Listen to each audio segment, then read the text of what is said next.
उपदोनिया उडती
पुरती येऊ काला खाऊ दही भात वैकुंठी तो ऐसे नाही कवळ काही काल्याचे एकमेका देऊ मुखी सुखी घालू हुंबरी वैकुंठी तो ऐसे नाही कवळ काही काल्याचे तुका म्हणे वाळवंट बरविलेत उत्तम वैकुंठी तो ऐसे नाही कवळ काही काल्याचे महायोग पीठेत विमृत्यम कुंडली काय धातू मुनींद्रे समावित्त तिष्ठन्त आनंद कंदम परब्रह्मलिंगम भजे पांडुरंगम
दुसरे चरण संतांचे त्यांच्या कृपादाने एकतेचा विस्तार बाबाजी सद्गुरु दास तुका मनोजव मातुल्य वेगम जितेंद्रियम बुद्धिमत्ताम वरिष्ठम वातात्मजवान दयितमुख्यम श्रीरामदूतं शरणं प्रपद्ये लोकाभिराममररंग धीरं राजीवनेत्रं भगवंशनाथं कारुण्यरूपं करुणाकरन्तं श्रीरामचन्द्रं शरणं प्रपद्ये समचरण सुरुजं सान्द्र नीलांबुदाभं जगनन्वित पाणी मंडलं मंडनानं तरुण तुलसी माला कंजरं कंजनेत्रं सदैवलहासं विठ्ठलं चिन्तयामि शान्ताकारं भुजगशयनं पद्मनाभं सुरेशं विश्वाधारं गगनसदृशं मेघवर्णं शुभांगं लक्ष्मीकान्तं कमलनयनं योगिभिर्दानगम्यं वन्दे विष्णुं वैहरं सर्वलोकैकनाथं ॐ नमो जय अद्या वेद प्रतिपाद्या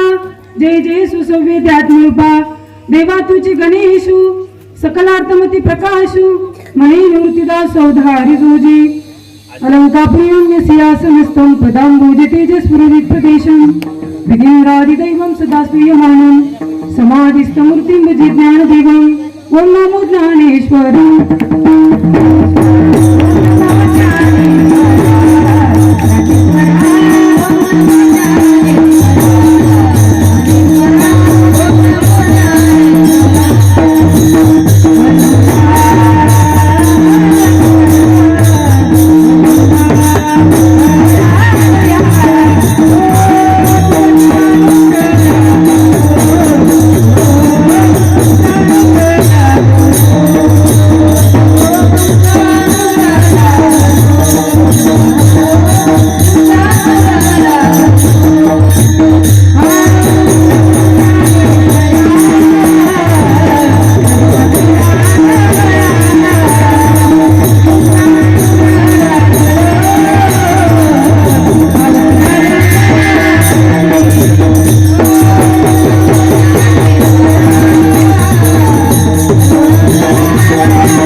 मोरया ज्ञानदीपा नमो सद्गुरु सच्चिदानंद रूपा नमो सद्गुरु भक्त कल्याण मूर्ती नमो सद्गुरु भास्करा पूर्ण कीर्ती आता हृदय आपले चौफाळून भले बरी वैसो पाऊले श्री गुरुचे जयांचे केल्या स्मरण हे सगळे विद्यांचे अधिकरण तेची वंदू श्री चरण श्री गुरुचे ते नमस्कार मी आता उपजनिया पुढते येऊ काला खाऊ दैवात वैकुंठी तो ऐसे नाही कवळ काही काल्याचे प्रस्तुत प्रसंगी प्राप्तस्थळी कीर्तन रूपी सेवेसाठी निवडलेला अभंग जगत वंदने जगत महाभूषण वैराग्याची महामेरू श्री संत तुकाराम महाराज यांचा अगदी बऱ्याच जणांचा पाठाचा परिचयाचा आणि काल्याच्या प्रकरणातला अभंग आजच्या कीर्तन रूपी सेवेसाठी निवडलेला आहे. विठ्ठल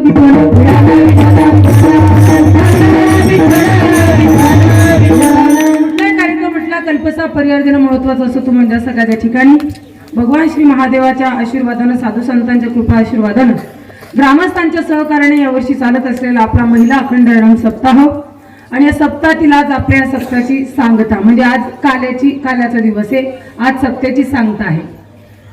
सांगता असल्यामुळे काल्याच्या प्रकरणातला अभंग कीर्तनासाठी निवडलेला आहे. अभंग भगवान श्री तुकाराम महाराजांचा आहे.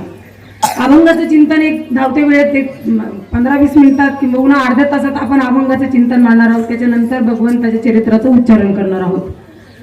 अभंग तुकाराम महाराजांचा अधिकार संपन्न महात्म्याचा अभंग कीर्तनासाठी निवडलेला आहे.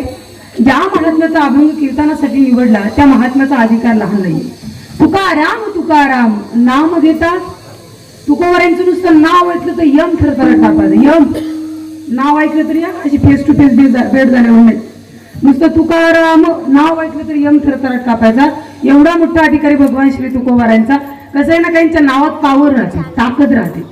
तुम्ही अनुभवत आहात माझ्यापेक्षा थोडी तब्येत खराब झाली ना अनुभवत आहात माझ्यापेक्षा तुम्ही.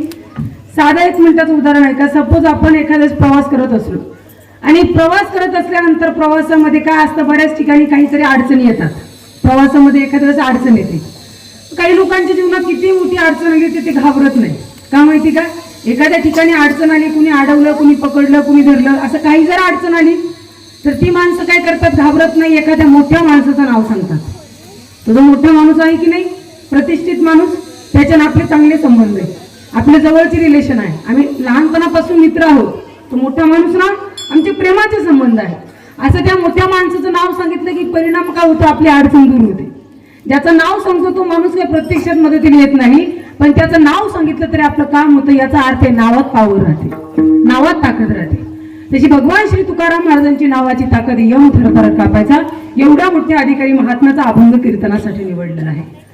आणि आजच्या अभंगामध्ये तुकाराम महाराज एक इच्छा व्यक्त करतात की आम्ही पुन्हा जन्माला येऊ. अधिकार संपन्न महात्मा म्हणताय की आम्ही पुन्हा जन्माला येऊ. तुकोबारे सामान्य नाहीत ना. आपल्यामध्ये संतांमध्ये मोठा फरक आहे. मी रात्री पण तुम्हाला सांगून गेले की साधू संतांची बरोबरी आपल्याला करता येणार नाही. काही माणसं बोलताना सहज बोलत ठीक आहे बा तुकाराम महाराजांना काही कामं नसतील शब्दांना अभंगन ग्रंथ त्यांना काय आमच्यासारखं जमत नसेल. आम्ही कसं रात्रंदिवस कष्ट आहे प्रॉपर्टी धनसंपदा कमवतोय. साधू संतांना काय आमच्यासारखं जमत नसेल असं बऱ्याच लोकांना वाटतं. पण ऐका भगवान श्री तुकाराम महाराजांची परमार्थिक श्रीमंती ऐकली तर आपलं डोकं बंद पडेल. इतके श्रीमंत होते तुकाराम महाराज. किती श्रीमंत होते ऐका. तुकाराम महाराज इतके श्रीमंत होते की महाराष्ट्रामध्ये पहिली कर्जमाफी तुकाराम महाराजांनीच केली. लोकांना जर पहिल्यांदा कोणी कर्ज माफ केलं असेल ना महाराष्ट्रामध्ये तर ते भगवान श्री तुकाराम महाराजांनी. तुकोबारांचं चरित्र तुम्ही ऐकलं असेल वाचलं असेल गोड आहे. तुकोबारांच्या चरित्रात वर्णन आहे की तुकाराम महाराजांच्या वडिलांची सावकारकी होती. सावकारकी त्या काळात तुकोबारांच्या वडिलांची सावकारकी होती. तुकोबारांचे वडील वारले. साहजिक असतं वडील वारले की जबाबदारी मुलाकडे येते. वयाच्या वया कर्जाच्या भरल्या होत्या. कुणाची जमीन गहाण होती कुणाला पैसा वाटला होता कुणाला धान्य वाटलं होतं.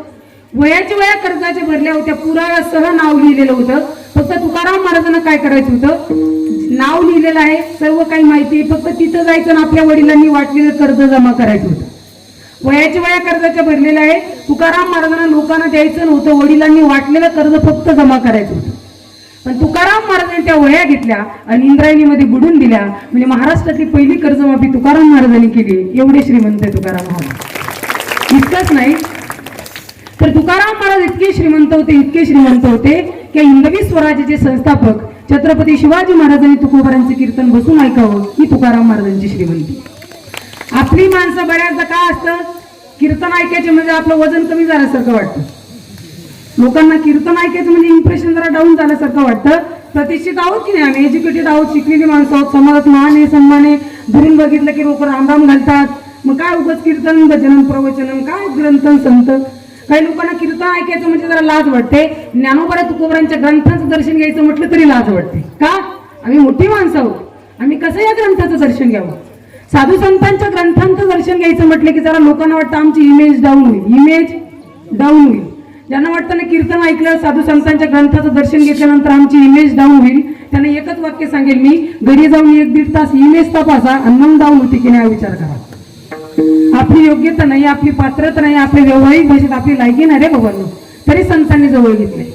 साधारण हा महाराष्ट्राच्या मातीचा इतिहास आहे की तुकाराम महाराजांचं कीर्तन छत्रपती शिवाजी महाराज बसून ऐकायचे. बऱ्याचदा काही माणसं म्हणतात शिवाजी महाराजांची छत्रपती शिवाजी महाराजांची आणि तुकाराम महाराजांची भेटच झाली नाही, अशी बरीच लोक म्हणतात. ज्यांना वाटतं ना तुकाराम महाराजांची छत्रपती शिवाजी महाराजांची भेट झाली नाही, त्यांनी एक वाक्य लक्षपूर्वक ऐका. छत्रपती शिवाजी महाराजांना छत्रपती ही पदवीच तुकाराम महाराजांनी दिली. एवढे श्रीमंत तुकाराम महाराज. एवढंच नाही, साधं वाक्य बाबांनो, इतक्या मोठ्या आचरण शुद्ध आणि अधिकार संपन्न राजाने तुकोबारांचे कीर्तन बसून ऐकावं हे शिवाजी महाराजांच्या जीवनातलं लहानपणे. पण एवढ्या मोठ्या राजाने आपल्या कीर्तनाने येऊन बसावं ही तुकाराम महाराजांची श्रीमंती. एवढंच नाही तर तुकाराम महाराज इतके श्रीमंत होते, इतके श्रीमंत होते की तुकाराम महाराजांच्या पत्नीच्या पायातला काटा जगाच्या मालकाने काढलाय. भगवान श्री विठ्ठलानं तुकोबारांच्या पत्नीच्या पायातला काटा काढावा ही तुकोबारांची श्रीमंती.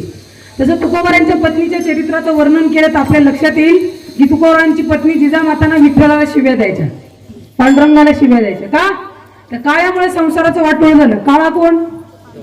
विठ्ठल, पांडुरंग. त्या काळ्यामुळे संसाराचं वाटोळ झालंय.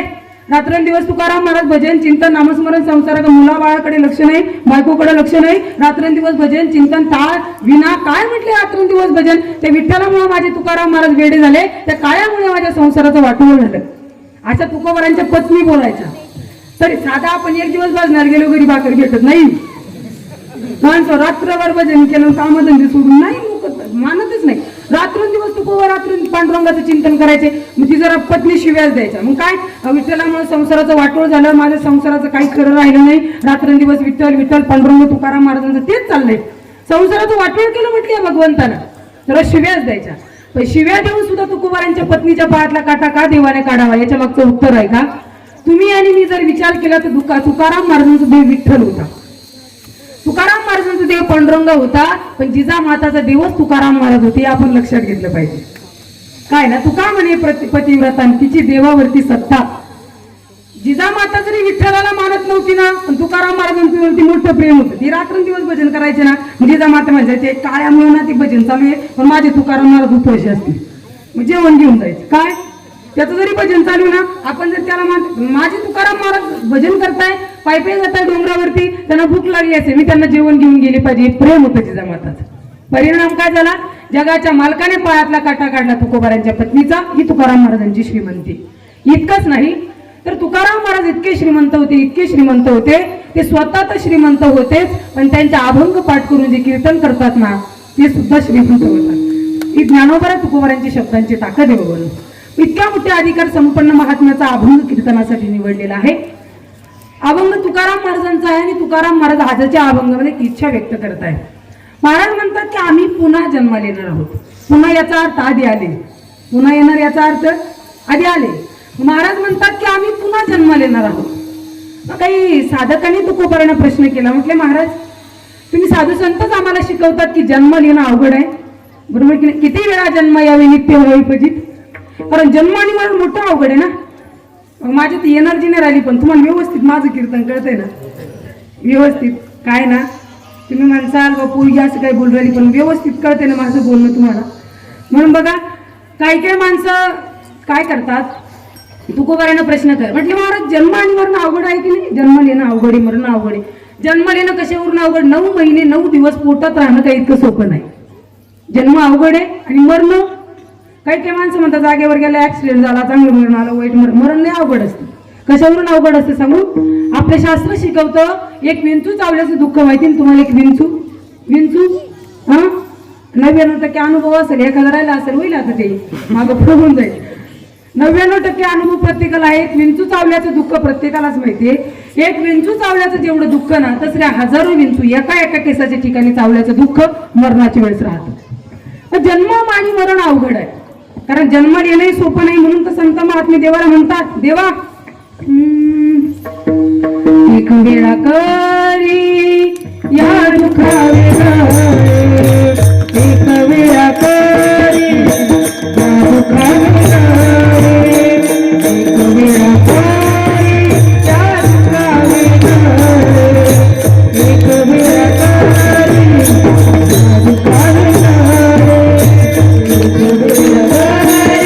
या दुखावे गळे,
एक वेळा करी या एक वेळा करी या दुखावे गळे, एक वेळा करी या दुखावे गळे.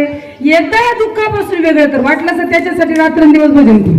आठवीन पाय हा माझा नवस, रात्री दिवस पांडुरंगा. हे विठ्ठला, अरे रात्रंदिवस तुझं भजन करू रे, पण जन्म मरण संपव. मग जन्म मरण संपव म्हणणारे कोणी?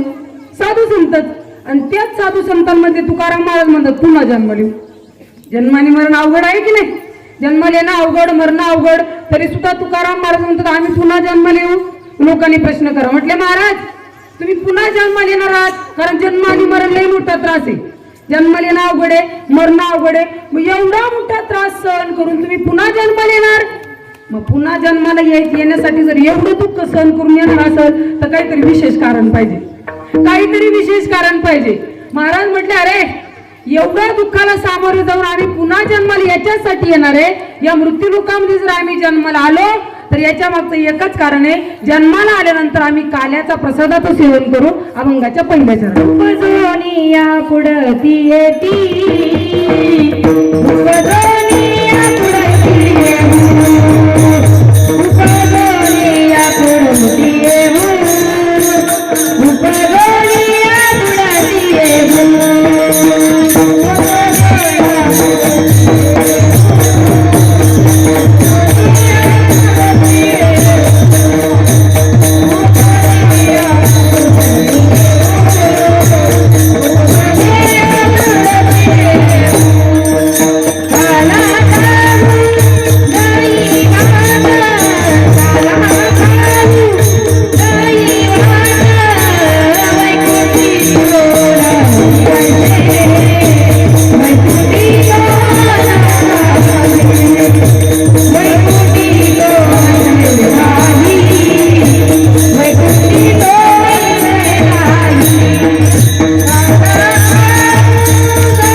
पण जन्म घेऊन काय करणार?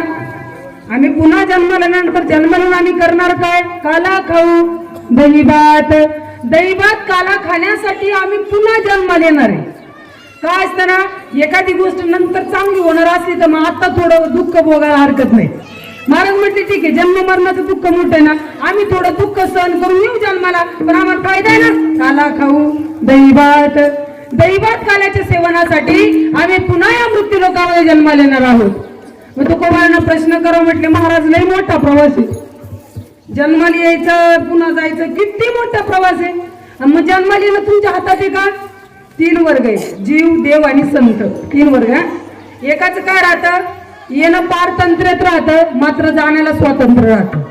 एकाच येण्यालाही स्वातंत्र्य राहतं आणि जाण्यालाही स्वातंत्र्य राहतं. एकाच येण्याला पण स्वातंत्र्य नाही आणि जाण्याला पण स्वातंत्र्य नाही. ज्याचं येण्याला पारतंत्र्य राहतं मात्र जाण्याला स्वातंत्र्य राहतं त्याला देव म्हणतात. देवाचं येण्याला स्वातंत्र्य नाही, हा, देवाला आणावं लागतं, जाण्याला मात्र स्वातंत्र्य आहे. मीच आम्हाला कधी जाईल ती त्याच्या मनावर आहे, पण येण्याला मात्र त्याला आणावं लागतं, लोक त्याला घेऊन येत असतात. म्हणून देवाचं येणं पारतंत्र्यात आहे मात्र जाणं स्वातंत्र्यात आहे. दुसरा वर्ग आहे, येणंही स्वातंत्र्यात आहे आणि जाणंही स्वातंत्र्यात आहे, त्यांना संत म्हणतात. कधी यायचं स्वतःच्या मनावर आहे, कधी जायचं ते ज्ञानोबारांनी 2-3 वेळेस काळाला परत पाठवलं, अजून 2 वर्षांनी होतं की नाही. आपण म्हणू कसं, थांबा आता एवढा सप्ताह या वर्षी एखाद लईच वयस्कर झालं, मग थांबा आता लईच भारी लय आनंद आला या वर्षी, मग दुसऱ्या वर्षीचा सप्ताह होईपर्यंत घेता म्हणून होईल का सर? आपलं येणं आणि जाणं आपल्या मनात नाहीये, आपल्या येण्यालाही स्वातंत्र्य नाहीये आणि जाण्यालाही स्वातंत्र्य नाहीये. पण संतांच्या येण्याला पण स्वातंत्र्य आहे, जाण्यालाही स्वातंत्र्य आहे, त्यांना संत म्हणतात. आणि ज्याचं येणंही पारतंत्र्य आहे आणि जाणंही पारतंत्र्य आहे त्याला जीव म्हणतात, मनुष्य म्हणतात, माणूस म्हणतात. मग येणं आणि जाणं दोन्ही स्वतंत्रता असल्यामुळे साधू संत म्हणतात. त्यांनी असं नाही विचारलं आम्ही जन्म घेऊ का. साधू संत म्हणतात घेईन मी जन्म यादसाठी देवा, घेऊ का नाही, घेईन आम्ही घेऊ जन्म, आम्ही येणार आहोत. आता तुकोबारांनी या अभंगात सुद्धा असं म्हटलं नाही की उपजून या पुढती येऊ म्हटलं, पुढती येऊ का नाही म्हटलं, आम्ही पुन्हा येऊ का असं विचारलं नाही. स्वतः तुकोबार स्वतंत्र असल्यामुळे म्हटले नाही नाही आम्ही काही कुणाला विचारत नाही येण्याचं जाण्याचं, आम्ही स्वतः सांगू शकतो की आम्ही पुन्हा येणार आहोत. हा आपण नाही सांगू शकत, सांगणारे संत आहे, कारण त्यांचं येणं आणि जाणं दोन्ही स्वातंत्र्यात आहे. म्हणून तुकोबार म्हणतात आम्ही पुन्हा जन्माला येणार, कशासाठी? दैवात काल्याच्या सेवनासाठी. काही साधकांनी तुकोबारांना प्रश्न केला, म्हटले महाराज तुम्ही अधिकार संपन्न महात्मे आहात, जन्म आणि मरण अवघड आहे तरी सुद्धा तुम्ही एवढं या. आता ठीक आहे तुम्ही म्हणता बघ थोडं दुःख भोगायला हरकत नाही, नंतर सुख आहे ना, नंतर सुख असेल तर आता थोडं दुःख भोगायला हरकत नाही. मग उगाच थोडं का दुःख तुम्ही बघतात? तुम्ही जिथं आहात तिथंच काला करा ना. आता काल्याच्या सेवनासाठी एवढ्या लांब येणार तुम्ही, एवढा मोठा प्रवास करणारे, मृत्यू लोकात येणारे, मग जिथं तुम्ही राहतात मग तिथंच काला करा ना. आणि साधू संतांचं गाव कोणतं आहे? साधू स्वतःच म्हणतात आम्ही वैकुंठवासी आलो यासी कारणासी. आम्ही कोण आहोत? वैकुंठवासी आहोत, आम्ही वैकुंठातले आहोत. तसं आपण आपल्या गावाचं नाव सांगू शकतो, आमचं हे गाव आहे ते गाव आहे. तसं साधू संतांनी सांगितलं आमचं गाव कोणतं आहे? वैकुंठ, आम्ही वैकुंठवासी आहोत. मग काही साधकांनी महाराजांना प्रश्न केला, म्हटले महाराज तुमचं गाव वैकुंठ आहे का? हा, म्हटलं आपलं गाव वैकुंठ, आम्ही वैकुंठवासी आहोत. बरोबर तुकोबराया, मग तुम्ही वैकुंठवासी आहात, मग वैकुंठ सोडून या मृत्यू लोकात काय काम आहे एवढा मोठा त्रास सहन करायचा? मग महाराज म्हटले अरे आम्ही ज्या वैकुंठामध्ये राहतो ना त्या वैकुंठात सगळंच आहे, पण त्या वैकुंठात आईसे नाही म्हणजे काय आहे? अभंगाच्या दुसऱ्या चरणात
वैकुंठातले आहोत. वैकुंठात सगळंच आहे. वैकुंठ म्हणजे काय सांगू का?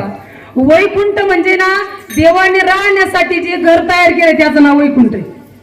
देव जिथं राहतो ना त्याचं नाव वैकुंठ. साधा आपल्याला एखाद्या घरात राहायचं असेल तर माणसं म्हणतात ना असं फर्निचर करा, अशी पीओपी करा, असं करा. आपलं चालूच राहतं की नाही. आपल्याला जिथं राहायचं ते किती मस्त बनवण्याचा प्रयत्न करतो आपण म्हणजे देवाला स्वतःला जिथं राहायचंय त्याने ते वैकुंठ कसं तयार केलं असेल. जिथं देव स्वतः राहतो ते वैकुंठ त्यानं कसं तयार केलं असेल. देव जिथं राहतो त्याचं नाव वैकुंठ आहे. मग त्या वैकुंठात सगळंच आहे, कारण जगाचा मालक तिथं राहतोय, विश्वाचा मालक त्या ठिकाणी राहतोय. वैकुंठात सगळ्याचे महाराज म्हटले, पण वैकुंठात आईसे नाही. आईसे नाही म्हणजे काय? कवळ काही काल्याचे. वैकुंठात सगळं आहे पण काला नाही. का काला नाही होतो कवर आहे? वैकुंठात का काला नाही? तुकाराम महाराज म्हणतात काला एकट्याने होत नाही. तसं आता दही आणि लाई एकत्रित केलं की काला आहे, बरोबर की नाही? भाजी आणि भाकरी एकत्रित केला की काला आहे. दोन गोष्टीचं एकत्रीकरण केलं की मग काला तयार होतो. तर काला काही एका गोष्टीने होत नाही. तसं वैकुंठामध्ये भक्त जरी असले, देव जरी असला, लोकांनी प्रश्न केला देव आणि तुम्ही कुठले? वैकुंठातले. देव कुठला? वैकुंठातले. मग तुम्ही दोघंही वैकुंठातच आहात की नाही? मग दोघांना मिळून काला नाही का जमणार? तुकोबराय म्हटले ते जमलं असतं. जीव आणि देव मिळून दोघांना मिळून काला जमला असता, पण ज्याचं वैकुंठ आहे तोच तिथं नाही. ज्या सुखा कारणे देव वेडावला, ज्या सुखा कारणे देव वेडावला,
पंढरीनाथ भगवान की जय, गोपाल कृष्ण भगवान की जय, सद्गुरु महाराज की जय।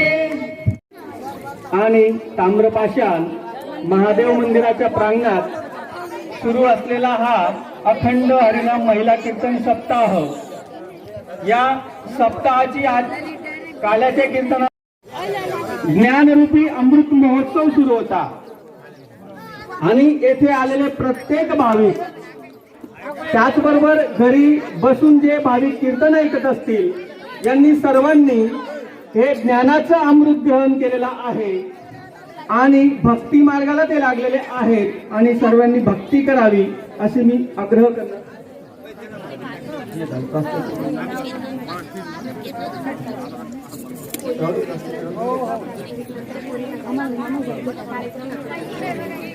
यानंतर मी मंचावर असलेले सर्व मान्यवर कीर्तनकार यांचे स्वागत तथा सत्कार करत आहोत।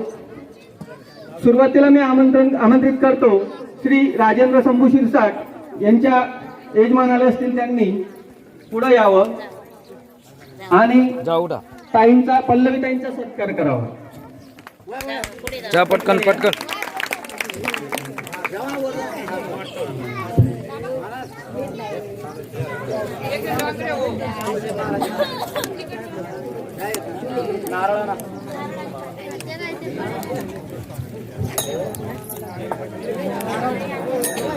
त्यानंतर श्री दंगल दौलत वाडिले श्री चतुर आत्माराम शिरसाट यांनी सत्कारासाठी पुढे यायचे आहे। बघा, 7 दिवसापासून ज्यांनी अगदी अप्रतिम असं मृदुंग वादन केलेलं आहे आणि सगळ्यांना तल्लीन करून सोडलेलं आहे, अशा हरिभक्तपरायण अश्विनीताई मतसागर नेफाड यांच्या त्यांनी सत्कार करायचा आहे। दंगल दौलत वाडिले आणि चतुर आत्माराम शिरसाट यांचे यजमान असतील तर त्यांनी पुढे यावं।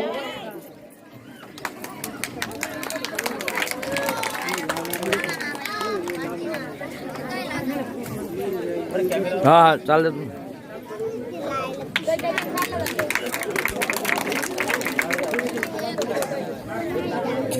फोटो कॅप्चर करून घेऊ त्याच्यावर। हरिभक्तपरायण अश्विनीताई मतसागर यांनी पुढे यायचे। खूप अप्रतिम मृदुंग वाजवलेला आहे, अगदी चांगल्याला वाजवेल असं सांगितलं नाही। दौलत दंगल वाडिले चतुर आत्माराम त्यानंतर श्री पितांबर चतुर्मोरे, श्री दयाराम खंडू नवसारे यांनी पुढे यायचे किंवा त्यांचे यजमान आले असतील तर त्यांनी पुढे यायचे। त्यांनी हरिभक्तपरायण रुपलताई गायधनी नाशिककर, अगदी सुंदर गायन, 7 दिवसापासून सुंदर गायन केलेलं आहे, त्यांचे ते सत्कार करतील। विना ओलांडूला पितांबर चतुर्मोरे, दयाराम खंडू नवसारे।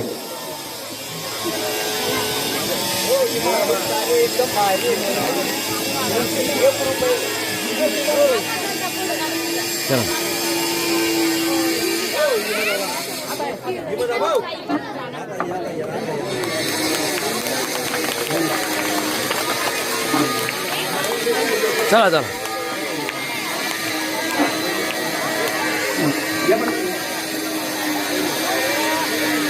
रुपाली ताई गायधनी। चला चला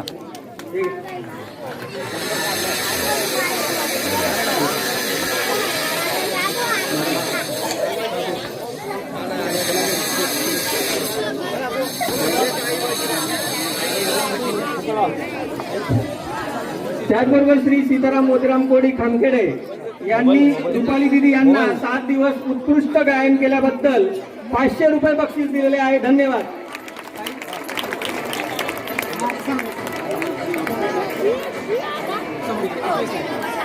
हा बरोबर आहे।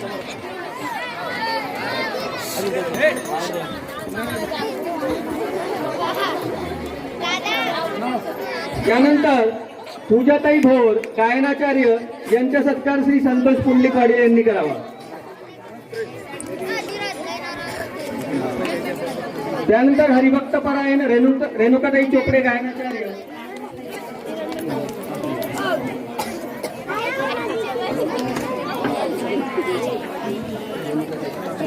इथून जरा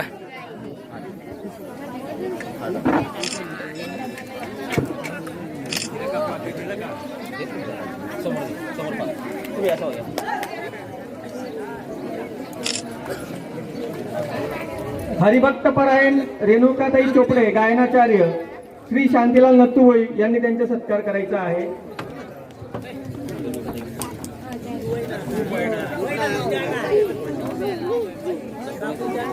चला लवकर लवकर. यांचे यजमान आले असतील तर त्यांनी इकडे यायचे. शांतीलाल नत्तुवई यांचे यजमान जर या ठिकाणी उपस्थित असतील तर त्यांनी इकडे यावं.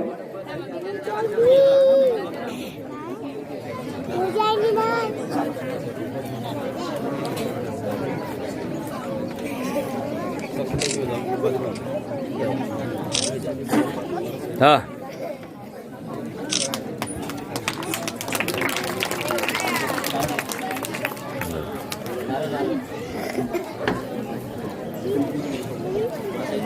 यानंतर हरिभक्तपरायण अस्मिताताई चोपडे यांचा सत्कार श्री हिम्मत झेंडू यांनी करावा.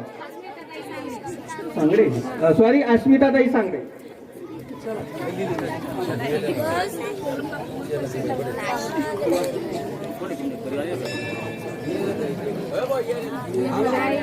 हा ते यजमान असतील तर त्यांनी इकडे यायचं आहे. मी नाव वाचतो आहे.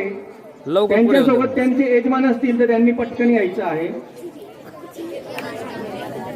त्यानंतर हरिभक्तपरायण माधुरीताई गायनाचार्य यांचा सत्कार श्री छगन रतन धनगर यांनी करावा.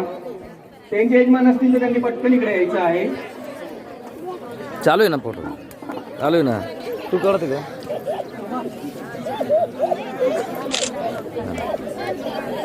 हा मी आता नाही करणार.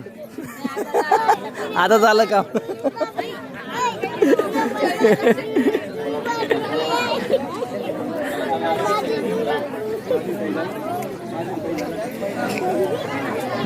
यानंतर हरिभक्तपरायण साक्षीताई आर्थेकर गायनाचार्य यांचा सत्कार श्री राघव देवचंद वाडिले. चला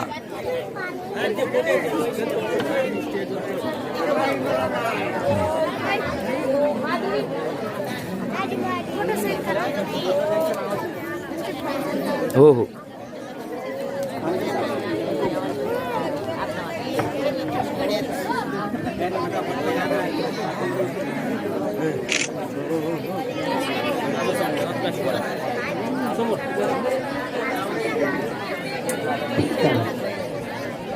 हरिभक्तपरायण साक्षीताई आर्थेकर यांचा सत्कार श्री राघव देवचंद वाडिले त्यांनी सहपत्नी या ठिकाणी यायचं आहे. चला पटापट पटापट पटापट. हे लवकर लवकर बोलून घ्या पटापट. घ्या घ्या घ्या दादा लावा तुम्ही गंध. तुम्ही लावा गंध लावा. हा इकडे जरा दादा तुम्ही तिकडे उभे राहा.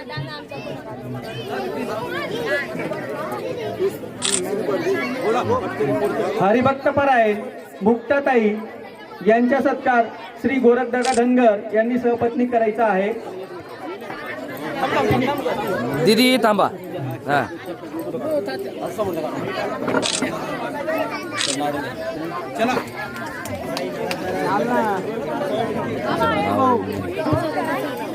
थोडं मागे. ए उठ रे बेटा उठ तिथून उठ. चला पुढचं ना. हरिभक्तपरायण साक्षीताई वाडिले टेकवाडे गावात खास ज्यांनी सप्ताहाचं नियोजन आणि आयोजन केलेलं आहे त्यांच्यासाठी एकदा जोरदार टाळ्या होऊन द्या. त्यांचा सत्कार शोभाबाई कांतीलाल तावडे यांनी करावा असं मी त्यांना विनंती करतो. शोभाताई कांतीलाल आणि साक्षीताईंनी पाकिट घेतलेलं नाही, विनामूल्य सेवा केलेली आहे. त्यानंतर ताई थोडं थांबून जा.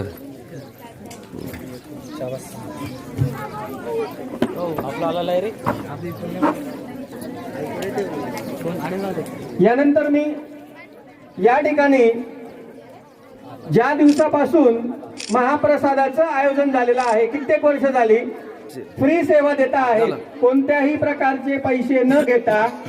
असे श्री विनोद रमेश सोनार, श्री लालाबापू सोनार, श्री भिकन राजपूत यांनी इकडे मंचाकडे यायचे आहे आणि त्यांनी आपला सत्कार स्वीकारायचा आहे.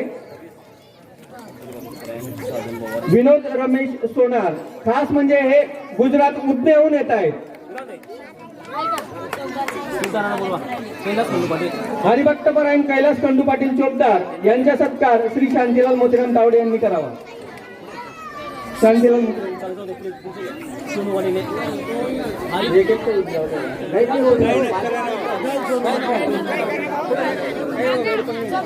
वेळ नाही आपल्याला. चोपदार काका बापू पाया पटका मा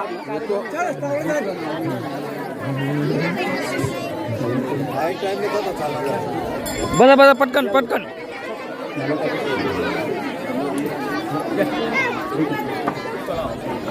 हा ही बघ थोडस बापू असा हा बस.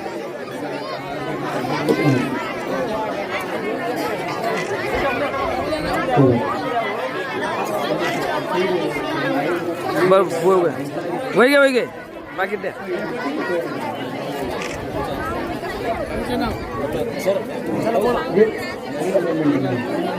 लालाबापू सोनार आणि भिकन राजपूत यांनी मंचावर यायचे. त्यांचा सत्कार राजू आत्माराम सोनार, श्री मणिलाल नत्तू सोनार यांनी करायचा आहे. पटकन चला मामा आपला का घ्या.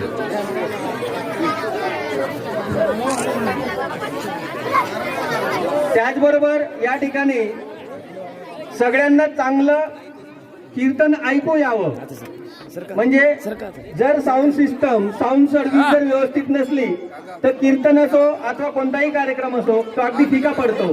म्हणून मी श्री साजन भाऊ आणि श्री सोनू वाडिले यांना या ठिकाणी आमंत्रित करतो. त्यांनी आपला सत्कार स्वीकारायचा आहे. सत्कार करतील श्री संजय आत्माराम सोनार.